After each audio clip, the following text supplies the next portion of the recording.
So this was not a slow debate. It wasn't a transparent process. It was a last-minute political sprint that nobody appreciated.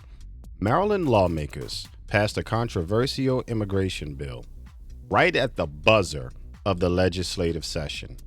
No time, no spotlight, and zero public input.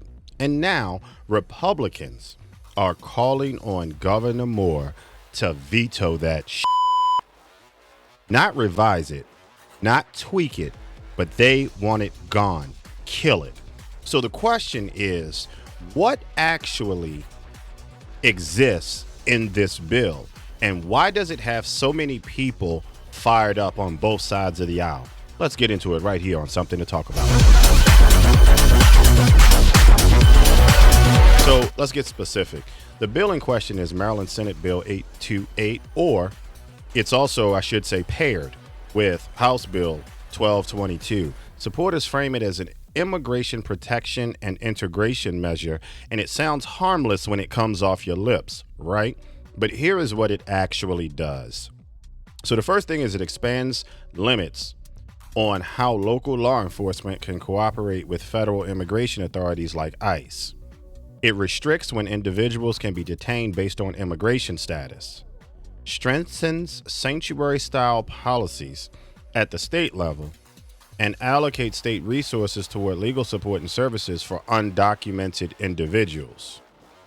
Now, depending on your politics, you might hear this and think, good, protect people. Or, wait, who's enforcing immigration law then? And that is exactly where the divide starts. Republicans, and even some moderates, are throwing red flags for three main reasons. And here we go. Enforcement is a huge concern.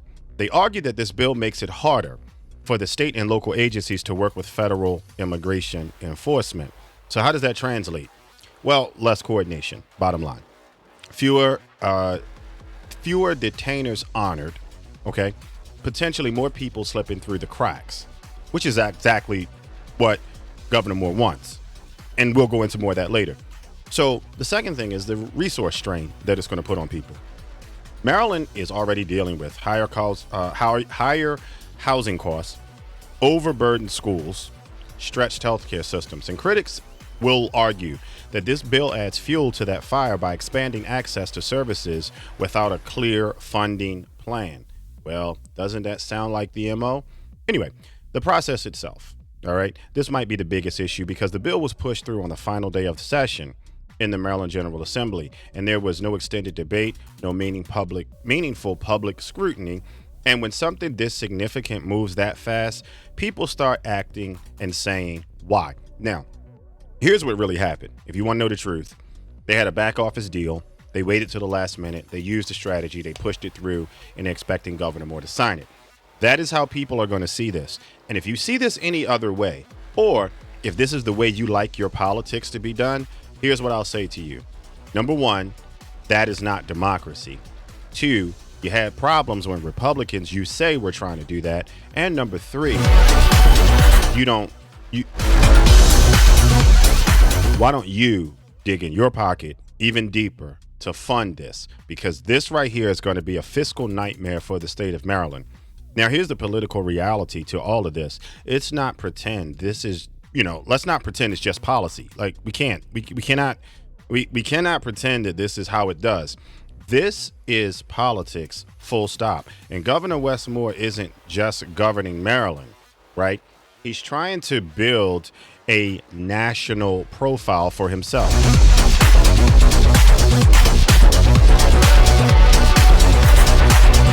And immigration? Listen, whether you want to believe it or not, that's a national issue with real political consequences. So here is his dilemma. Lock in support from progressives or align with sanctuary-style policies. Okay? That's his first thing.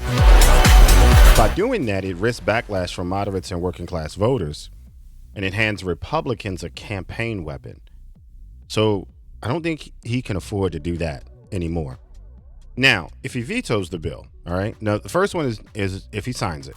If he vetoes the bill, it signals independence, appeals to centralists. However, it risks angering his own party base and creates an internal political friction. Here's the problem. His base is already in an uproar. Either way, this decision follows him beyond the state of Maryland. And so what does it mean for you? Because I know that's what you're asking at this point. So let's bring this thing out of Annapolis into real life.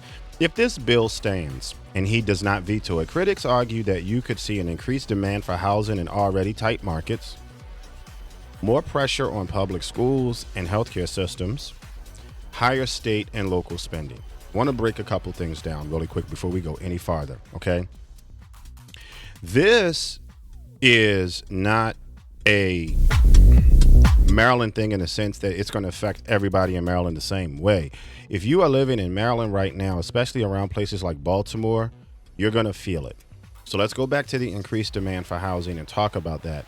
In tight markets, so we talking North Avenue and Bradish Avenue, those tight markets where not only do you have to deal with boarded up houses and subpar, quote unquote, landlord-tenant relations, those type of housing arrangements could exceed $1,500 to $2,000 a month. Number one, they already cannot afford that, but that's what's going to happen because there's this thing called supply and demand. If there is no supply and the demand increases because of this bill, the landlord can get greedy and ask for more money. Pressure on public schools and healthcare systems. There's already an overcrowding because the teachers, again, supply and demand. There are no teachers there to support the additional resources needed to teach children, especially if English is a second language. It brings about a greater burden on the school system.